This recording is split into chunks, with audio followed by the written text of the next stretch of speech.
you know, one asset that we're all familiar with in this room, and that is residential property. A couple of years ago, when the residential property market was still hot, before the government came up with additional cooling measures, we saw all sorts of companies that weren't related to the property industry at all of a sudden develop a property arm. I mean, we had everything from booksellers going into property to ice cream makers going into property. All of a sudden, property was hot. They talked it out on the golf course and they said, yep, we have to become a property developer.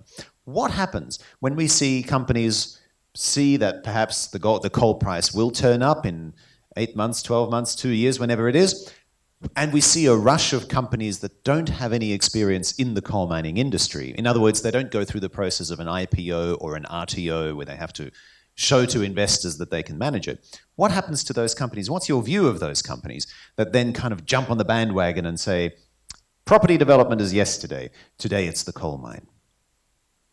Yeah, I've got a good story on this one. When coal was hot, I had a pineapple farmer in Indonesia and tell me he had a coal mine in Sumatra and wanted me to do due diligence. It came back to fundamentals. He really just had a grassy field and someone told him there was a lot of coal under there and it wasn't the case. So not all that glitters is gold. But a couple of things on that. With an IPO or an RTO, you have to go through a very strict, established, transparent process and have independent expert reports and a whole lot of due diligence from lawyers, investigating accountants, the stock exchange, the regulator, and the public. They're all going to scrutinize you on what you're investing in.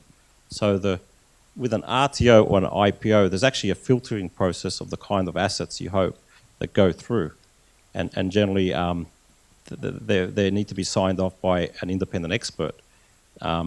If it's just someone going off and doing a M&A on a bilateral basis, then the risk increases because perhaps your due diligence isn't as great.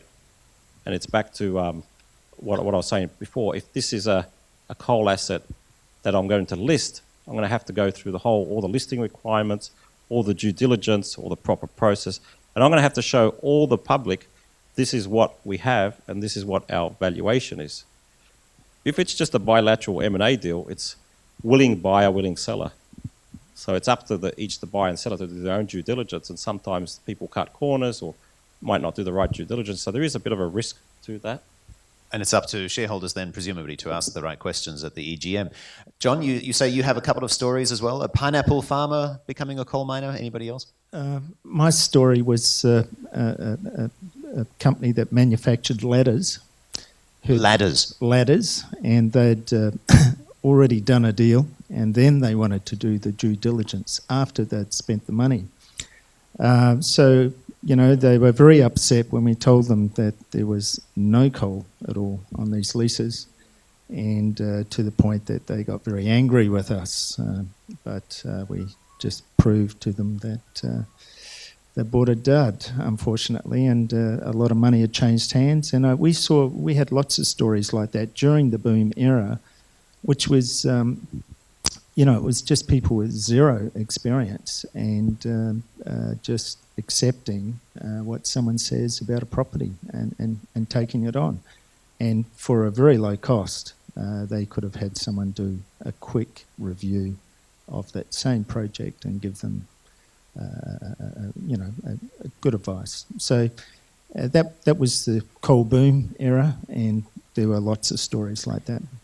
So the business synergy is obviously, is actually quite apparent. If you're manufacturing ladders, somehow you need to get down into the coal mine. So obviously you need a lot of ladders. Presumably instead they use those ladders to go up and hang themselves from it. I would have thought so after that. We never saw them again. Ladies and gentlemen, we've come to the end of our panel. Please join me in thanking Alberto Miliucci and John Bishop.